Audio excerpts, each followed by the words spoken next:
Hello, this is Brad with Jitterbit, and today we're going to cover a couple of use cases.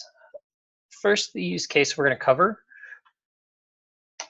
is uploading customer data from a cloud storage into our ERP and CRM systems.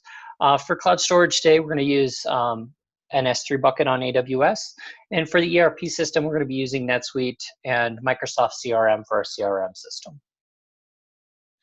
Any errors that come out of that are going to be added to a queue and then expose an API that we can then use to consume those or to have access to those errors. And then the ability to resubmit those errors to correct any data problems that you may have. So for the first example, let's take a look at moving that cloud data into our CRM or ERP systems, and then any errors that come out of that, saving that to our error queue.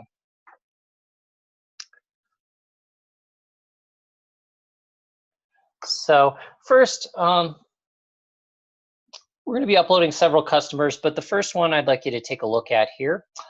So here's our S3 bucket with our file.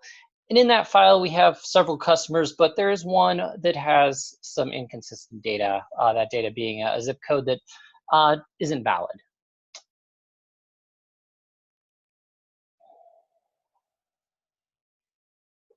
Oh, to the left here. And then what we're going to do is we'll be loading that into our NetSuite system. Customer doesn't exist there, and same with our CRM system. So what we're going to be doing then in Jitterbit here, this is our Jitterbit Design Studio. We can run it on both Windows and Mac. And what we're going to be doing here is the first step. We're going to be getting that file from S3. We're going to be uploading that to CRM first, and then we're going to be uploading it to NetSuite. And any errors that come out of those systems are going to be saved to our error response. And then at the end, we check to see if there's anything that needs to be saved out to our error queue. And so I'm going to go ahead and kick this off while that's running. So in Jitterbit, we take the file definition. So we're going from a CSV into the Microsoft CRM format. We do the discovery. We have a set of connectors out here that we can use to connect and consume data. Also, database, things like that as well. Flat files, XML, JSON, things like that. We discover the format so that we can do some visual mapping instead of having to type everything out. There's also the ability to input functions. So if we want to add a prefix, or we have, I think, around 200 functions here. If you're doing date-time conversion, it's very similar in my mind to some of the functions in Excel. So usually if you can use Excel, you can do definitely some of the formulas here to format your data to what is needed. All right, and so this is complete. So what this has done is this has moved the data from the left to the right. So this is going from CRM, NetSuite, and out of those, for Microsoft CRM, it has a little bit tighter rules around the zip code than NetSuite. So let's go ahead and take a look at what that data looks like now that it's loaded into those systems. So we want to resubmit this. And this is going to come back with one customer. And here you'll notice that, that zip code entered just fine, no issues. But then let's go back to CRM. Shouldn't be in there. Yeah, still not seeing this customer. Grab that name again here.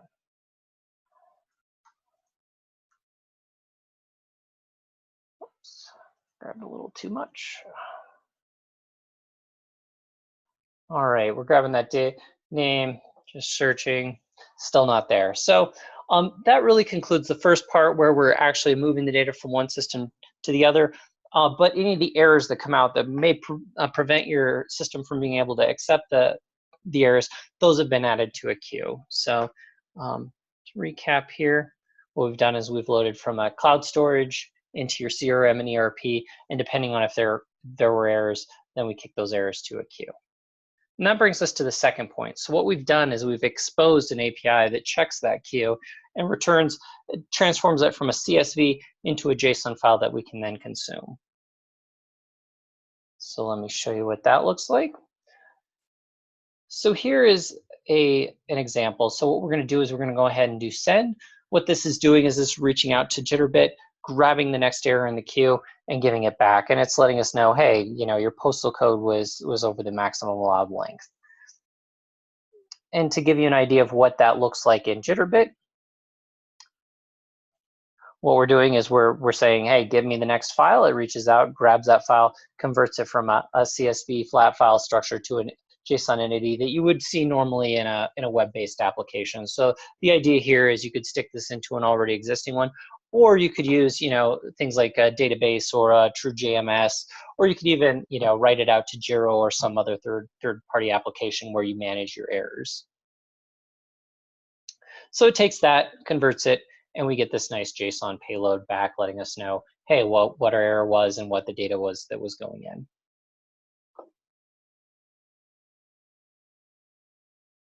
So that's the example of using a Jitterbit API to query something and do some simple transformation to get your JSON structure back.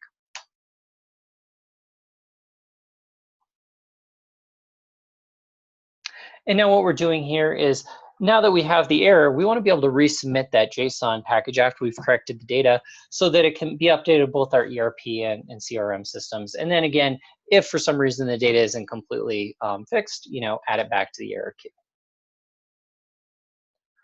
So what we're going to do here is we're going to take this entire payload. We're going to come over here and we're going to replace this. And we're going to address the fact that the postal code was not valid. So we're going to come up here, trim off the payload, and go ahead and submit that to our system to be reprocessed.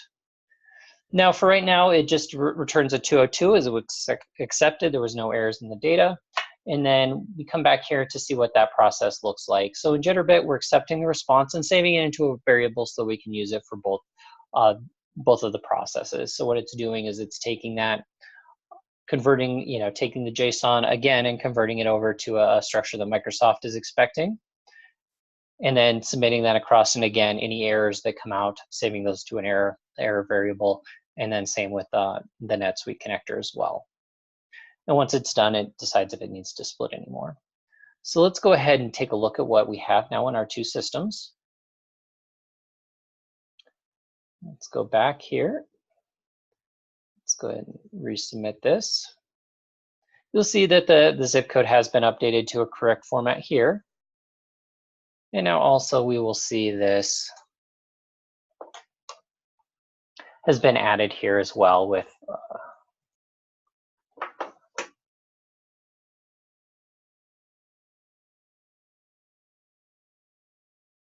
a correct zip code. So to cover that again, the use cases we've covered are, you need the ability to load your ERP, CRM data from cloud storage into your ERP and CRM systems. Ability to access any of the errors that come out of that integration via a REST API. And then the ability to resubmit those to a REST API that allows you to update both your ERP and CRM systems. Thank you very much.